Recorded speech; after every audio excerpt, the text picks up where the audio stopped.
Hola, mi nombre es Diana y para esta tercera entrega de Bestseller dedicada a las casas embrujadas he realizado un trabajo que decidí nombrar El padre no reconocido del horror cósmico.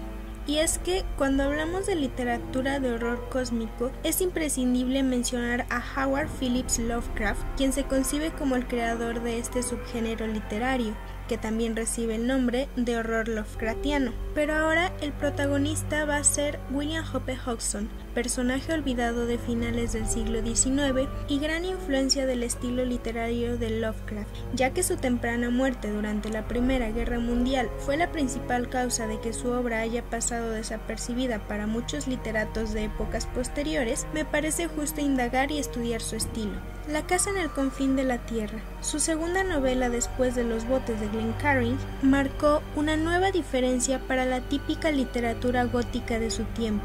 Esta obra, considero, es parte de la tradición de las casas embrujadas, aunque no es la típica casa de puertas que se abren y cierran por influencias de entes fantasmales. Los sucesos ocurridos dentro de ella nos transportan a una dimensión del terror que va más allá del imaginario del protagonista. William Hope Hodgson fue un escritor inglés pionero de la nueva literatura de terror, nacido en 1877 en Blackmore End, hijo del reverendo anglicano Samuel Hodgson y de la ama de casa Lizzie Sarah Brown. Gracias al oficio del padre, la familia se movió por todos los confines del Reino Unido hasta que en 1890, a los 13 años, Hodgson huyó de su internado para hacer una pasantía como marinero. Fue descubierto y devuelto a casa, pero en el año siguiente consiguió el permiso de sus padres y comenzó la pasantía en el mar, que duraría hasta 1895. Luego estudió un par de años más en Liverpool. Mientras estuvo embarcado, además de ejercitarse con pesas y un saco de boxeo, también incursionó en la fotografía, capturó imágenes de huracanes, relámpagos, tiburones, auroras polares y también sacó fotos de las plagas de gusanos que infestaban el alimento de los marineros. En 1898 recibió la medalla del heroísmo por parte de la Royal Humane Society después de salvar a un compañero que había caído por la borda y quedó atrapado en aguas infestadas de tiburones. Se desarrolló como novelista, escritor de ciencia ficción y fotógrafo. Se dedicó a la poesía en una breve etapa de su carrera como escritor. Sin embargo, solo unos pocos de sus poemas fueron publicados durante su vida. El primer relato de Hodgson fue La diosa de la muerte, en 1904. Su producción literaria consiste en relatos de terror en revistas británicas y estadounidenses con el fin de beneficiarse económicamente de su obra, aunque a pesar de lo prolífico que fue en los pocos años que se dedicó exclusivamente a escribir, siempre estuvo al borde de la pobreza, por lo que exploró otros géneros y formatos con su escritura, incluso al punto de reciclar los argumentos de algunas de sus primeras historias. En 1912, Hodgson conoció a Betty Farnsworth, quien escribía la columna Angoni en la revista para mujeres Home Notes. Ambos tenían 35 años al casarse. Ella dejó su trabajo después de que se casaron el 26 de febrero de 1913. En marzo se mudaron al sur de Francia, en parte debido a lo barato de la vida en ese lugar y su mejor clima. No llegaron a engendrar ningún hijo. En 1914 estalla la Primera Guerra Mundial y Hodgson se enlista en el ejército, recibiendo el rango de teniente en la artillería inglesa. En 1916 es dado de baja por heridas sufridas en combate, pero al poco tiempo de recuperarse vuelve al campo de batalla y finalmente muere por un impacto de artillería pesada en la batalla de Ypres en abril de 1918. Su relato, La casa en el confín de la tierra, empieza con dos turistas que deciden ir a pescar a un río sin nombre que está al oeste de Irlanda, cerca de una pequeña aldea llamada Craigten. Durante su expedición, los amigos encuentran un libro en muy mal estado en medio de las ruinas a las afueras de la aldea. El libro resulta ser el diario de un viejo que vivía solo con su perro y su hermana, en una enorme y antigua casa que estuvo deshabitada por más de 80 años a causa de su mala fama. Entre las descripciones del caserón, el narrador explica que existe una vieja leyenda conocida por la gente del pueblo que dice: «Fue el diablo quien construyó esta mansión». Después de 10 años viviendo ahí, el protagonista decide escribir por lo sucedido la noche del 21 de enero, cuando, en una aparente visión, se halló suspendido en el aire y el viento lo arrastraba como una burbuja en medio de la oscuridad a través de la noche. Fuera de la tierra flotaba en el vacío, alejándose en dirección al espacio, hasta que se encontró literalmente sin nada a su alrededor. Luego aterrizó en una casa idéntica a la suya, enorme, construida de jade verde, rodeada de un desierto de soledad y montañas, iluminado todo por un extraño sol anillado. Al mirar más detenidamente, observó que una figura inmensa se acercaba a él. Tenía la cabeza como de asno, con unas gigantescas orejas que parecían mirar fijamente hacia la arena, como si vigilara y defendiera el lugar. Más al fondo había otro ser de 4 brazos, que portaba un collar de calaveras y un cinturón envolvente. Estas dos criaturas son representaciones de los dioses egipcios Kali y Set. Luego vio a un ser sin ojos y otras criaturas grotescas que parecían surgir de las sombras, reconociendo a algunas como deidades mitológicas y a otros simplemente como seres grotescos e indescriptibles que lo llenaban de náuseas y asombro. Una fuerza extraña lo arrastró a la casa en medio del desierto, donde divisó a un ser enorme con cuerpo como de hombre y una horrible cabeza de cerdo, dando vueltas alrededor del edificio y deteniéndose en cada ventana para forcejear las rejas protectoras. De igual manera en las puertas. Se notaba su apuro por entrar en la casa. Cuando el ser vio al hombre, emitió un fuerte rugido, se aproximó a él, pero al levantar la mirada, el protagonista se empezó a elevar otra vez hacia la nada. Flotó por tiempo indefinido, hasta llegar a la tierra de nuevo. Luego, entró en un estado de inconsciencia y al reaccionar, se encontró en el estudio de la casa con su perro al lado. Apenas despertado de su estado de inconsciencia, empezó a recordar. Estaba confundido y perplejo por el paso del tiempo, pues al parecer había estado ausente de la realidad durante un día y una noche. Entonces recordó a la bestia del foso, a la que salió a buscar en compañía de su perro. El animal resultó herido por la criatura con piel de cerdo que corría como si fuera un ser humano. Los siguientes días, estas criaturas cerdohumanas siguieron acechando la casa, observando desde afuera y huyendo al ser descubiertos. El protagonista empezó a sentirse inseguro en su propio hogar. Del foso empezaron a emerger las criaturas. Tras un encuentro cara a cara con las bestias que perseguían al protagonista, su hermana y él lograron refugiarse dentro de la casa. Pero de un momento a otro, la hermana empezó a mostrarse aterrada ante la presencia del hermano. Con solo verlo, dejaba notar el horror que le producía. El protagonista, sin saber por qué, siguió protegiendo la casa con su escopeta. Los ruidos nocturnos y la presencia de los monstruos provocaron el insomnio del casero, haciendo que por las noches no parara de revisar las puertas y recorrer las habitaciones.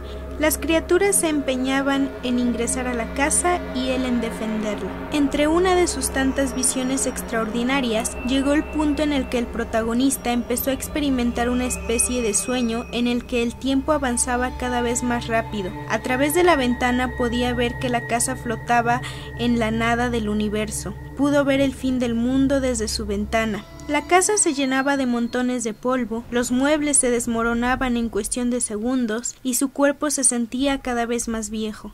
Al despertar de esta extraña visión, se acercó a su perro que descansaba a un lado y al tocarlo, el animal se desvaneció como una pila de polvo. Entonces se dio cuenta de que su martirio de alucinaciones continuaban. Otra visión lo transportó hacia un mar de los sueños, donde se encontró con su amada, la razón por la que no abandonó la casa antes.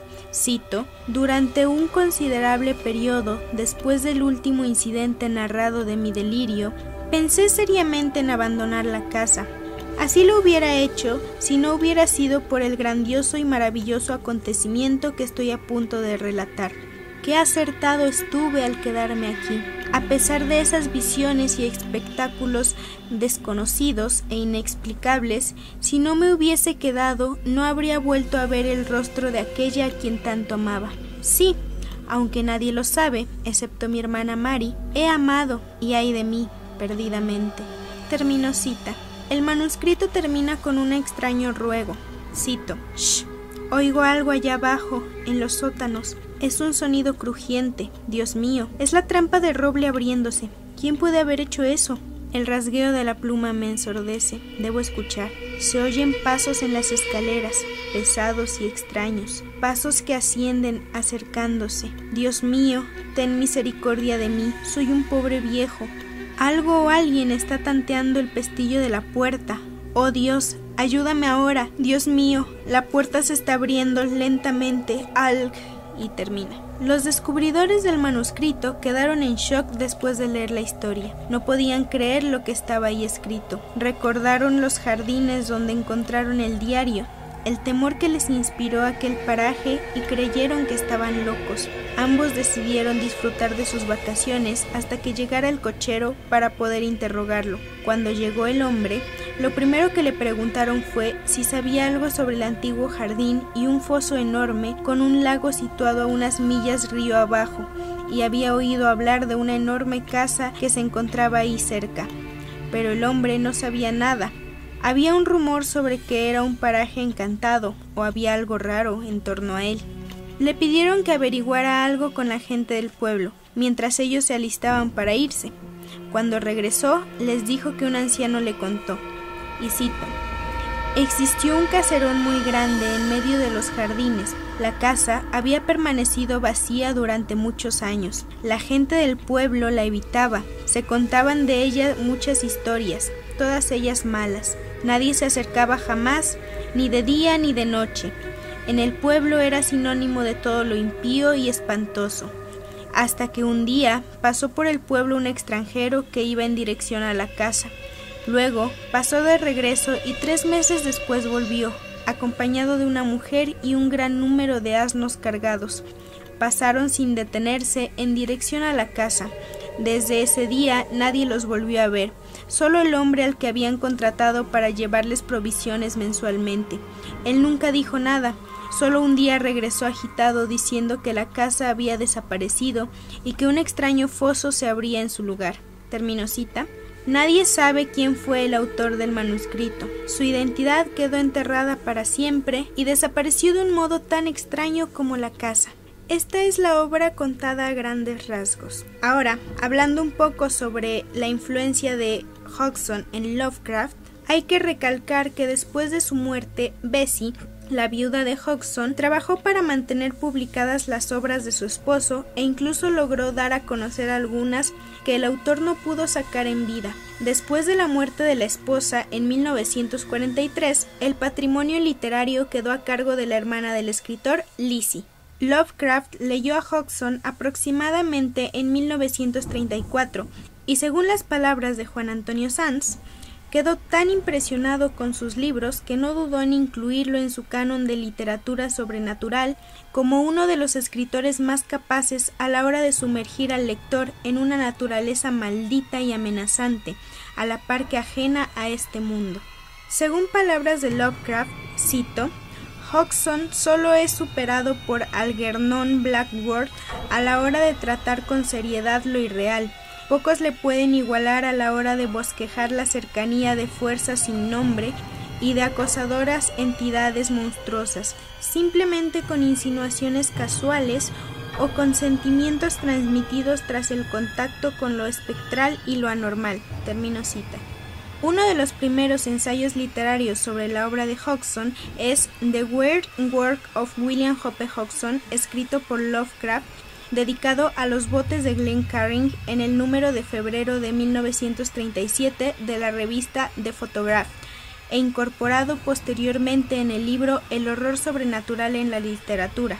Lovecraft lamentaba que Hodgson fuera desconocido para los estadounidenses, a pesar de que es uno de los pocos que han capturado la elusiva y más íntima esencia de lo sobrenatural. Otro apasionado admirador de Hodgson fue Clark Anton Smith, quien también escribió sobre él en The Photograph. En su número de marzo-abril de 1937 subrayaba la visión imaginativa y autenticidad de aquel a la hora de abordar esas tierras sombrías y fronterizas de la existencia humana. Este autor también lamenta el poco reconocimiento que se le daba a las obras de Hodgson y manifestaba su deseo de que éste fuera más leído. Pues bueno, en el cine y la literatura, el horror se basa en el miedo a lo desconocido. Es este desconocimiento lo que detona la paranoia del sujeto, no solo en los relatos. El mundo está lleno de incertidumbres que se tornan terroríficas desde la mirada de ignorancia humana. Ejemplo de ello es el miedo a la oscuridad. Está comprobada que no es la oscuridad en sí lo que nos aterra, sino más bien que desconocemos lo que hay en ella. Es por eso que pasamos con cautela y agudizamos los sentidos. Y cito: el horror cósmico se revela así como la contraposición descreída del terror literario clásico, de aquel gótico tan lleno de humanidad, donde hasta los monstruos tenían rasgos que los acercaban a nosotros, y por tanto estaban dotados de significado. Lovecraft borró todo esto de un plumazo. Solo dejó vacío estelar, y si acaso, una cruel risotada en el otro extremo del cosmos. Ingenuos, fútiles, estúpidos, terrestres. Termino cita. El horror cósmico también nos transporta a un mundo desconocido. Más allá de las leyendas fantasmales, pretende explorar nuevos terrenos, tanto internos como espaciales. Hace que nos cuestionemos la propia existencia y lo que hay más allá de la vida terrenal. Cito: se trata de una especie de suave nihilismo intergaláctico que deja al hombre y su voluntad de superación en el justo lugar que le corresponde en el gran esquema universal de las cosas. Ninguno. Somos microorganismos insignificantes que en cualquier momento podríamos ser borrados de nuestro estúpido planeta y ninguna conciencia de valor significativo en el cosmos se daría cuenta, como motas de polvo estelar que somos. Termino cita de las propias palabras de Lovecraft. Ahora, como último punto para tratar las casas embrujadas, el hecho de que inmensas paredes se levanten y encierren en su interior oscuridad, largos pasillos y habitaciones llenas de muebles antiguos, provoca que cientos de escritores hagan de estos lugares el objeto fantástico de su escritura. Entre papel y tinta han quedado fantásticas historias que giran en torno a las casas embrujadas. Una de las obras icónicas del género es la famosa novela del escritor estadounidense Henry James, Otra vuelta de tuerca, en la cual se nombra a una institutriz que llega a una vieja casona victoriana con el fin de cuidar y educar a 2 niños pequeños. Otra es la de la novelista Shirley Jackson. La autora retoma las casas victorianas y en ella inspira su prosa para escribir La maldición de Hill House, novela de misterio en que los protagonistas se adentran dentro de la misteriosa e inmensa casa en busca de lo paranormal. Las casas embrujadas brillaron dentro de la literatura gótica. En el género se han presentado propuestas que van desde fantasmas que habitan dentro de esa ignota oscuridad hasta entes demoníacos, como en el caso de La semilla del diablo, de Ira Levin, en donde la tranquila y ejemplar familia tiene que enfrentar a una secta satánica que busca dónde planta la semilla el maligno. El género también ha creado mitos alrededor de sucesos reales, como asesinatos de familias, por ejemplo el caso de la famosa obra inspiradora de decenas de películas cinematográficas, Aquí vive el horror, de Jay Anson, que relata el asesinato de una familia en la casa ubicada en Amityville, Nueva York, que según testigos era acechada por formas demoníacas, que deambulaban sin rumbo en el interior. Ahora, es cierto que William Hope Hodgson no incursionó tanto en el género, pero sí lo revolucionó con su novela La casa en el confín de la tierra, en donde retoma la casa embrujada, pero desde un enfoque más cósmico y surrealista, en el que mezcla el misterio de aquella casa antigua, polvosa y olvidada, con deidades desconocidas, con un toque de viajes entre universos y tiempos marcados en los que el protagonista no solamente se enfrenta a seres desconocidos, sino además tiene que enfrentar la inmensidad del tiempo que se escurre entre sus ojos, además de viajar entre nebulosas y planetas fuera de lo que la lógica humana puede describir. Para finalizar, es importante mencionar que mi intención no es minimizar la importancia de Lovecraft dentro del género. Simplemente quiero dar a conocer a uno de sus principales antecesores e inspiradores. Hodgson ha sido injustamente olvidado dentro de la literatura fantástica y son pocos los que lo reconocen como pieza fundamental y revolucionadora de la literatura gótica de terror. Así que los invito a leer sus obras y a formar un juicio sobre la importancia de su escritura. Probablemente, de no haber sido por su temprano fallecimiento, su producción literaria hubiera alcanzado un renombre más importante que del que goza actualmente. Bueno, y pues esa es mi participación. Muchas gracias por darme la oportunidad y hasta luego.